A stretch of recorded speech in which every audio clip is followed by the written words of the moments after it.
Hi everyone, I'm Shobha Kalyani. So welcome to Shobha speaks అండి. ఈరోజు వచ్చేసి ఒక జనరల్ టాపిక్ చెప్తున్నాను. అదేం లేదు, ఇది ప్రెగ్నెన్సీ లేడీస్కి అండ్ బేబీకి ప్లాన్ చేసుకున్న వాళ్ళకి చాలా రిలేటెడ్ టాపిక్ అండి. వాళ్ళకి చాలా ఉపయోగపడుతుంది. నార్మల్ డెలివరీ కోసం చెప్తున్నానండి. సో ఈ రోజుల్లో ఏంటంటే సీ సెక్షన్ అనేది పెరిగిపోతుంది. నార్మల్ డెలివరీస్ అనేవి పర్సంటేజ్ తగ్గుతుంది. నార్మల్ డెలివరీ అయ్యాము అంటే షాక్ అవుతున్నారు, నార్మల్ అయ్యారా అనేసి. సో నార్మల్ డెలివరీ అనేది అంత కష్టమా, అంత పెయిన్ ఉంటుందా? చాలామందికి భయం వేస్తుంది నార్మల్ డెలివరీ అంటే. సో నార్మల్ డెలివరీ అనేది చాలా మంచిదండి. బేబీ న్యాచురల్ బర్త్ అనేది చాలా మంచిది. సీ సెక్షన్ అనేది ఆఫ్టర్ డెలివరీ చాలా ఎక్కువగా పెయిన్ ఉంటుంది. సో నార్మల్ డెలివరీ అలా కాదండి. వన్స్ బేబీ బయటకు వచ్చేసిన తర్వాత మనం మొత్తం మర్చిపోతాం. చాలా రిలీఫ్ ఉంటుంది బాడీకి. అస్సలు డెలివరీ అయ్యే విషయం కూడా మనకు తెలీదు. సో ఇప్పుడు నార్మల్ డెలివరీ ఎలా అవుతుంది, మనకి ఏమైనా టిప్స్ ఉన్నాయా? నార్మల్ డెలివరీ ఎటువంటి ఆహారం తీసుకుంటే మంచిది? సో లేబర్ రూమ్కి వెళ్ళే ముందు నార్మల్ డెలివరీకి ఉపయోగపడిన కొన్ని విషయాలు నేను మీతో ఇప్పుడు షేర్ చేసుకుంటానండి. సో సీ సెక్షన్ అనేది అసలు ఎందుకు అవుతుందో ఫస్ట్ మనం తెలుసుకుందాం. సీ సెక్షన్ అనేది మదర్ కండిషన్ బాగోపోయినా, బేబీ కండిషన్ బాగోపోయినా ఇమీడియట్గా సీ సెక్షన్ చేస్తారు. అలాగే బిడ్డ బ్రీచ్ పొజిషన్, ఎదురుకాలు ఉన్నా సరే, అడ్డం తిరిగినా, ఉమ్మనీరు అనేది తక్కువ ఉన్నా సరే, బేబీకి హార్ట్ రేట్ అనేది తగ్గినా, మదర్కి ఏమైనా సీరియస్గా ఉన్నా, బ్లీడింగ్ అయిపోయినా సరే సీ సెక్షన్ అనేది చేస్తూ ఉంటారండి. సీ సెక్షన్ అనేది ఏదైనా ఎమర్జెన్సీ కేసెస్లో మాత్రం సీ సెక్షన్ చాలా ఇంపార్టెంట్, చేయడం మంచిది డాక్టర్ సజెషన్ ప్రకారం. ఒకప్పుడు మాత్రం సీ సెక్షన్ అనేది లేదండి. ఖచ్చితంగా అందరూ నార్మల్ డెలివరీస్ అయ్యేవారు. ఆ బేబీ ఎటువంటి పొజిషన్లో ఉన్నా సరే నార్మల్ డెలివరీస్ అయ్యేవారు. మరి అప్పటికి ఇప్పటికి తేడా ఏంటి అసలు? వాళ్ళ మైండ్ సెట్కి మన మైండ్ సెట్కి తేడా అండి. వాళ్ళకి వేరే ఆప్షన్ ఉండేది కాదు. మనకి సీ సెక్షన్ ఆప్షన్ అనేది ఉంది కాబట్టి నార్మల్ డెలివరీ అవ్వకుండా సీ సెక్షన్ అనేది ఎక్కువ ప్రయారిటీ ఇస్తున్నాం మనం ఇప్పుడు. అసలు నార్మల్ డెలివరీ ఎందుకు అవ్వలేకపోతున్నామంటే, సో ఫస్ట్ భయం అండి. మనకి ఆ భయమే తినేస్తుంది. సో భయపడద్దు. నార్మల్ డెలివరీ మీరు అనుకున్నంత కష్టమైతే అస్సలు కాదు. మీరు వన్స్ లేబర్ రూమ్లోకి ఎంటర్ అయ్యంటే మీకు డాక్టర్ అండ్ సిస్టర్స్ ఏం చెప్పారో మీరు అది ఖచ్చితంగా పాటిస్తే చాలా ఫ్రీగా అయిపోవచ్చు నార్మల్ డెలివరీ. ఇది చాలా ఈజీ అండి. 1 డే కొంచెం పెయిన్ ఉండదు అని నేను చెప్పట్లేదు, పెయిన్ ఉంటుంది. బట్ ఆ పెయిన్ భరించగలిగితే చాలు నార్మల్ డెలివరీకి. సో ఆ పెయిన్ భరించాలంటే మీరు ఫస్ట్ మైండ్లో ఏంటంటే సీ సెక్షన్ అనే ఆప్షన్ తీసేసి నేను ఖచ్చితంగా నార్మల్ అవ్వాలి అని మీకు మీరే చెప్పుకోవాలి.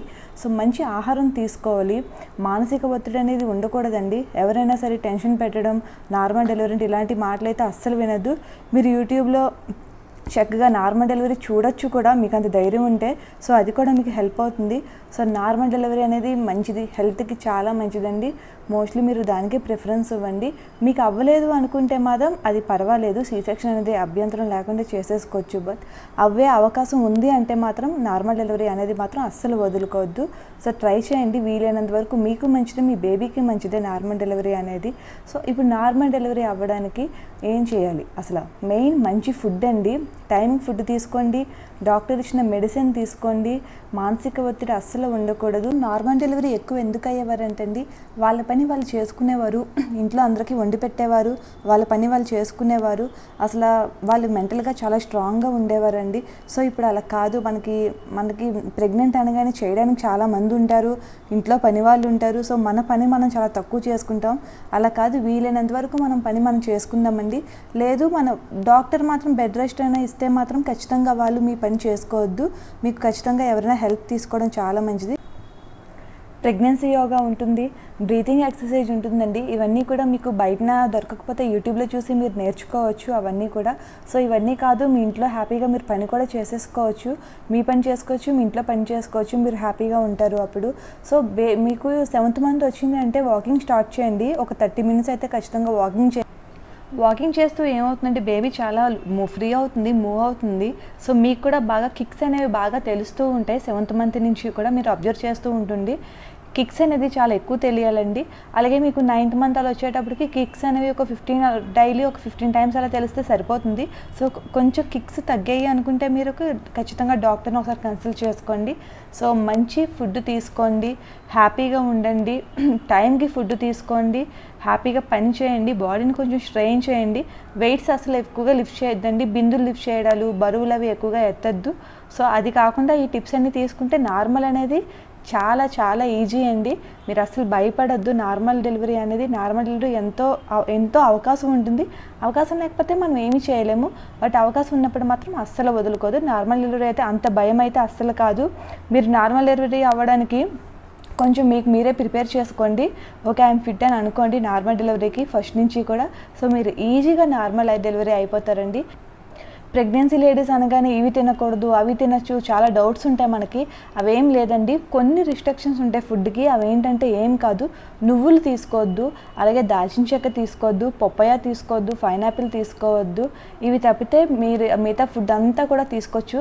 హనీ కొంచెం తగ్గించండి. హనీ చేస్తే బాడీ అనేది వేడవుతుంది. సో లోపల బేబీ ఎప్పుడు కూడా చల్లగా ఉండేటట్లు చూసుకోండి. అండ్ మెయిన్ బార్లీ వాటర్ అయితే తీసుకోవద్దండి. బార్లీ వాటర్ తీసుకుంటే ఉమ్ము నీరు తగ్గిపోయే అవకాశం ఉంటుంది. ఇవి స్పైసెస్ తీసుకోవద్దండి. కారాలు వీలంత వరకు తక్కువ తీసుకోండి. లోపల బేబీ కూడా బాగుంటుంది. అంటే కడుపులో మంట ఎలాంటివి రావు. సో ప్రెగ్నెన్సీలో ఉన్నప్పుడు మనకి కడుపులో చిన్న చిన్న పెయిన్స్ రావడం, చాలా మార్పులు జరుగుతూ ఉంటాయి. వాటన్నిటికీ కూడా భయపడద్దు. మీకు ఏదైనా కొంచెం ఎక్కువగా నొప్పి అనిపించినా ఏమైనా అయినా సరే మీరు ఇమీడియట్గా డాక్టర్ దగ్గరికి వెళ్ళొచ్చు. So main thing pregnancy food ఏంటి అంటే ఆకుకూరలు తినండి, మంచి ఫ్రెష్ ఫ్రూట్స్ తినండి, నట్స్ తీసుకోండి, నైట్ నానబెట్టి మార్నింగ్ ఒలిచిన బాదం తినండి, వాటర్ ఎక్కువ తాగండి. వీలైనంత వరకు 4 లీటర్స్ తాగండి, 5 లీటర్స్ తాగండి. వాటర్ అనేది ప్రెగ్నెన్సీ టైంలో చాలా ఇంపార్టెంట్ అండి. మీరు ఎంత వాటర్ తాగితే లోపల బేబీ అంత బాగుంటుంది, ఉమ్మనీరు బాగుంటుంది మెయిన్. సో వాటర్ ఎక్కువగా తీసుకోండి. ఈవెన్ మీరు లేబర్ రూమ్కి వెళ్ళినప్పుడు కూడా లాస్ట్ డెలివరీ ముందు కూడా వాటర్ తాగండి. మనకు బయట లేబర్ డ్రింక్స్ అవి దొరుకుతూ ఉంటాయి, అవేమీ అవసరం లేదు. మీరు లేబర్ రూమ్కి వెళ్ళిన తర్వాత ఫ్రెష్ జ్యూసెస్ తాగుతూ ఉండండి, ఫ్రూట్ జ్యూసెస్ తాగుతూ ఉండండి. డార్క్ చాక్లెట్స్ తింటే కూడా చాలా మంచిది. నట్స్ తీసుకోండి, వాటర్ మాత్రం బాగా తీసుకోండి. సో ఇవేమీ లేకపోతే శుభ్రంగా భోజనం చేయండి, మంచి ఫుడ్ అన్నం తీసుకోండి. సో వైట్ రైస్ తీసుకోండి, మంచి కర్రీ. సో ఇష్టమైన ఫుడ్ తీసుకోండి, హ్యాపీగా ఉండండి, వాటర్ తాగండి. మెయిన్ మిల్క్ తీసుకోండి. మిల్క్ ఒక 2 టైమ్స్ తీసుకోండి. మదర్ హార్లిక్స్ కూడా దొరుకుతుంది. మదర్ హార్లిక్స్ కూడా షుగర్ అనేది కొంచెం తక్కువ తీసుకోండి. మిల్క్లో షుగర్ అది వేసుకోవద్దు. సో ప్లెయిన్ మిల్క్ తాగండి. మదర్ హార్లిక్ మిక్స్ చేసుకొని తాగితే చాలా మంచిది. స్వీట్స్ అనేది కొంచెం తక్కువ తినండి. సో క్రాకీగా ఉంటుంది అంటారు పిల్లలు. సో మనకు కారం తినాలనిపిస్తుంది, పచ్చళ్ళు తినాలనిపిస్తుంది. సో ఎక్కువ తీసుకోవద్దు, తక్కువ తీసుకుంటే చాలా మంచిది. సో ఇవన్నీ ఫుడ్ ప్రికాషన్స్ అయితే ఇవన్నీ అండి. సో మెయిన్ బాగా తినండి, హ్యాపీగా ఉండండి. సో ఏ ఫుడ్ తీసుకున్నా కొంచెం ఎక్కువ తీసుకోండి. సో బేబీ బరువు అనేది ఎక్కువ పెరిగిపోకూడదు. 3.5 కన్నా ఎక్కువగా ఉండకూడదు, 3 బిలో కూడా ఉండకూడదు. సో 3 kgs ఉంటే బేబీ బరువు అని చాలా బాగుంటుంది. నార్మల్ డెలివరీ అవ్వడానికి ఈజీగా ఉంటుంది, మీకు ఫ్రీగా ఉంటుంది. సో ప్రెగ్నెన్సీ నార్మల్ డెలివరీ చూసారు ఇంతేనండి. నార్మల్ డెలివరీ ఇంత ఈజీ అని అనిపిస్తుంది కదా, నిజంగా అంతే ఈజీ. మీ మైండ్ రిఫ్రెష్గా ఉంచుకోండి. సో హ్యాపీగా ఉండండి, ఏమీ కాదు, అంత హ్యాపీగా డెలివరీ అయిపోతారు. సో నా వీడియో కనుక మీకు నచ్చితే ఖచ్చితంగా లైక్ చేయండి, షేర్ చేయండి, ప్లీజ్ సపోర్ట్ చేయండి. ఇంకా మంచి వీడియో చేయడానికి నేను కూడా ట్రై చేస్తూ ఉంటాను. So please subscribe my channel. Thank you అండి.